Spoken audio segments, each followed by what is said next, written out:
Yes, yes. Amaizi gonga. Kabone kile mugambire cyo gusohoka kwenda kwishima. Ortindo. Ortindo bandi ayikuru. Cyamani yabo tubana. Iki kugamba cyetegera. Ortindo bandi ayikuru. Tubana nangwa. Bari yagamba cyo kikoza. Ni kugambira ko baba tayiri ortindo hano. Ngo kwinzaye. No munsi tayine cyasi yo kujya kugira ata. Kibita. Konkata mubasi. Apana niyo nimbashaba nko kumwashika. Ukora ikintu kiguye. Abo poterebera gani matindo mwingi. Mbone uko rwangara umwenda n'uwabwire iki. Ngo kumanya uruwanyu. Hariho n'urundi ryo baketa kabari wanu zaburemezi. Bakakokora gimunonga. Konka abantu gumana bakora ibintu ebintu bakora ebimyaka 3 imyaka 6 nihangari yafuye. Mbone mwashikira aho mwayishikira mwabare kuje buyi hanga simu akondo yatakira abantu mugenzi wanje nabanye ko badiya mugakori RC gibe yamwe yakatawe amanye ko chumba cyane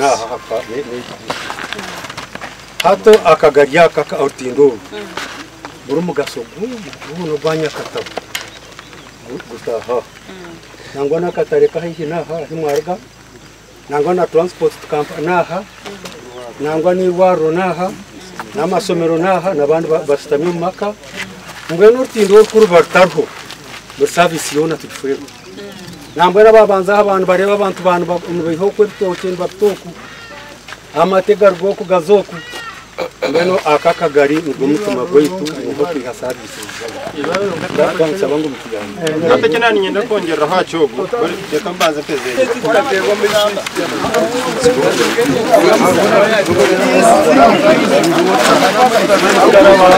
bridge no naye atene tulabanga kizitoye kati kumpi buli mwaka bridge ne yononeka naye kyagala solution eyaddala esobola tuyambirako ddala olumu twabadde bakulaba honorable Katumba wa Malanze nono ne prime minister namutuma awantu ne tutasobola kumulaba ne kati tukwebaza mama olw'okujja n'owulira omulango waffe tolaba sebanya bakyazo ndo kati oze ne bayingineya abakugu ffe tuli bantu ba bulijjo fembi tuli ba lawyer ffe tetumanyi byanguudo mwe mubimanyi kati tubalaze ekiriwo entambula wakati yaffe ne bano banaye ebintu ebitugatta bingi katale eddwaliro masomero embaga bintu bingi tuli omuntu omu n'olwekyo baami mutuyambe naye bwoze tumanyi tikati kigenda okulongooka Neba chairman tubebaza okujja ate n'abantu okwejumbira mu kintu kino n'okwerwanako lwakuba oluusi tubeera Kampala naye kyamazima abantu bagezezzaako buli kye basobola naye batuuka obudde ne bagamba nti ddala gavumenti yaffe eriwa njagala okubakakasa nti gavumenti bweri ate yino mugiraba mugikubireko mu ngalo webali era tubeere bagumu nti waliwo kijja okukolebwa naye kusingira ddala twebaza okujja twebaza okujja kwabwe ekyo kirungi nnyo lwakuba yeerabiddeko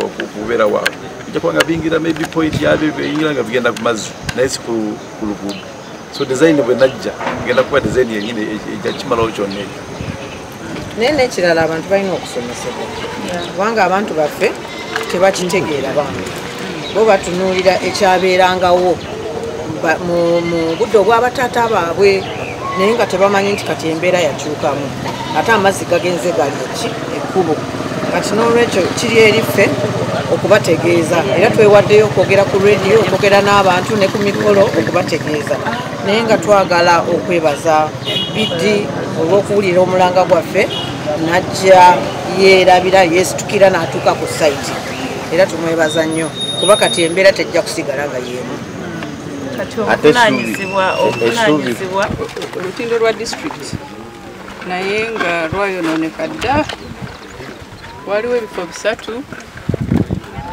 byetaagamu kavats enene n'okusitula oluguudo wansi amazzi mangi gayita waggulu ne gatwala calverts. Calverts ze twalabye nkadde zadda ate waliwo n'ebituli bye tulabyawo ku lutindo lwa box calvert. Olutindo olwo mugenda lufiirwa those holes are not repaired. So ne tukiriziganya ne district twatagane ne district committee tulabe kye tusobola okukola awamu okuzaawo oluguudo luno. So kyekyatuleese. In English. So we've come to see this road. No, not the road actually, the bridge. They call it a bridge, but it's really it's a swamp. It's a swamp crossing which has some old small culverts which have been overwhelmed by the flow of water. I'm told that there are 2 or 3 rivers which meet somewhere here. And they,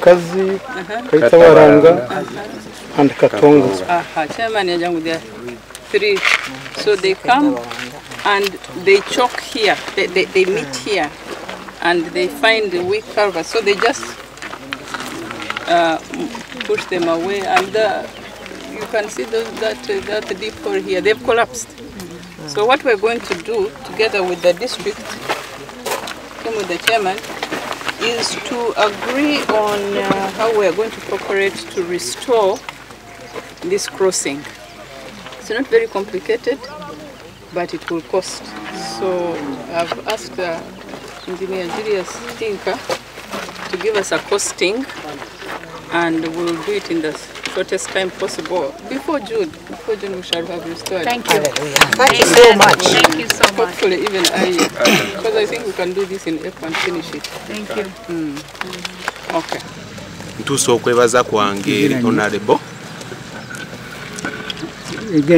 Ntuso okwebaza kwange honorable Hon Rwakoojo.